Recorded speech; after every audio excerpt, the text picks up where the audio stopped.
everybody, it's Amy MacArthur from AmyMacArthurNutrition.com, and I'm coming to you this week from Orlando, Florida. My family and I are on a vacation this week in Orlando, so my husband and I are out by the pool watching our kids swim, and I thought I would take just a couple of minutes to make a video to go with my newest blog post. And this blog post is all about what we drink. Is what you drink sabotaging your health, your weight, your inability to lose weight, and I bring that up because I don't think a lot of people really think a whole lot about it. Or do you drink what you drink just out of habit? Do you drink what you've always drank as a child?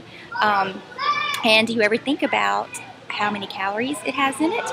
How good it is for your body, what it does, what benefits it has for your body, if any.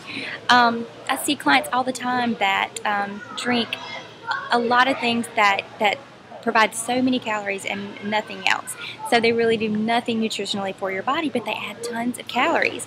And I literally have had clients in the past who I've just encouraged to change what they drink, or cut out soft drinks or sweet tea or things like that, and that can make all the difference in the world.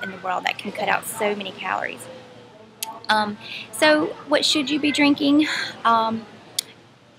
Water, of course. I'm going to say water. Water is great for our body for so many different reasons. Just about every function in the body requires water. So if we don't get enough water, that can affect so many different functions and organs in our body. So that's, of course, vital. Milk, of course, is another good thing.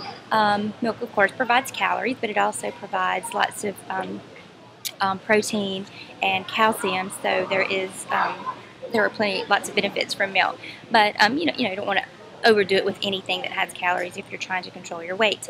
As far as fruit juice, you want to be really careful with fruit juice. There's not nearly as many nutrients in the juices as there is in the fruits themselves, and they do have a lot of natural sugars in them, and those calories can add up. So the serving sizes are very small. They're only a half a cup, and some are even a third cup. So really careful with those.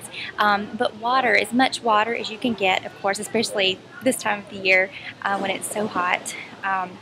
And Florida, coming from Florida, is a really good place to talk about that. It's really important to stay hydrated.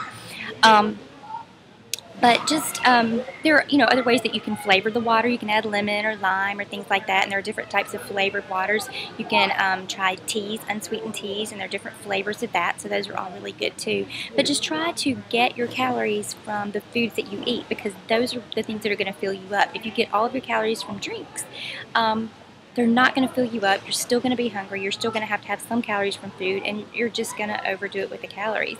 So I just want to encourage you to stop and take a minute to think about what you're drinking and how beneficial it is, or what disadvantages there may be to drinking that, and just try to make a few changes. But a few changes like that can make a huge difference, especially when it comes to beverages with lots of calories. So anyway, this blog topic, of course, is on my blog at AmyMacArthurNutrition.com. So please go there. Let me know your thoughts on the subject, any ideas you have for more drinks, or questions you have about what things that you may drink. I'd love to hear what you have to say on the subject. So thanks so much for checking in, and I will be back with you next week. And until then, have a great week. And this is Amy MacArthur from AmyMacArthurNutrition.com.